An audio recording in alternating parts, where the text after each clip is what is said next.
Omuvubuka w'ebbuba kidde muganziwe gw'abadde yakamala naye emyezi 2 n'amusanjako ebiso ng'amuteebereza okubeera n'embaliga. Buli gwalaba agamba omwagala. Kwano gyange gyangamba agenda kugobako ki abantu.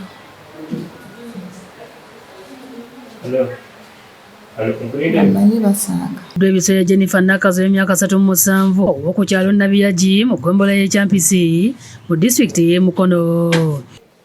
Badde ndudde nga mulaba wajja n'asenguka n'agenda n'akolako eyeekasako mu majaani n'avaayo. Tuyajja omukadde n'amuwaawo omulimu n'atandika okukola. Abadde akozeewo wiiki 2.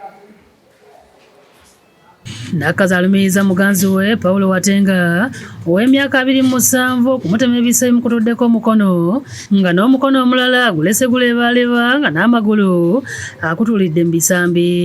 Eyantemye bamuyita Watenga.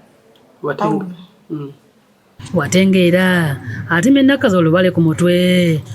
Kale yabadde yatabuse dda kuva misana kuba waliwo omuvubuka yasoose n'ekyawo n'amukwatira ejjambiya. Nemugamba gw'olaba olwotema butemi, nemugamba mwana w'abandi muveeku, nemugamba ye nga weeyisa buli onoonya ekkomera nga terina kunoonya. Okusinziira ku Nakazi abadde yakamala ne Watenga emyezi 2 ng'abadde yakakizuula nti ebbuba ly'alina n'ow'emmindi asena era ng'olunaku olw'eggulo lwonna yasibye amwewerera nga ebwazibye n'alyoka amusanjaga. Nga ajja yeekalakasa kale aludde nga mponinga yakutema kale nga mbulirako oyo mukwano gwe ng'agamba tasobola kutema yakatema bameka aze n'agamba kankuteme ffenna tukufiirwa.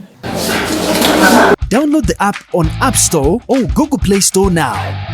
Vision Digital Experience, the future of media.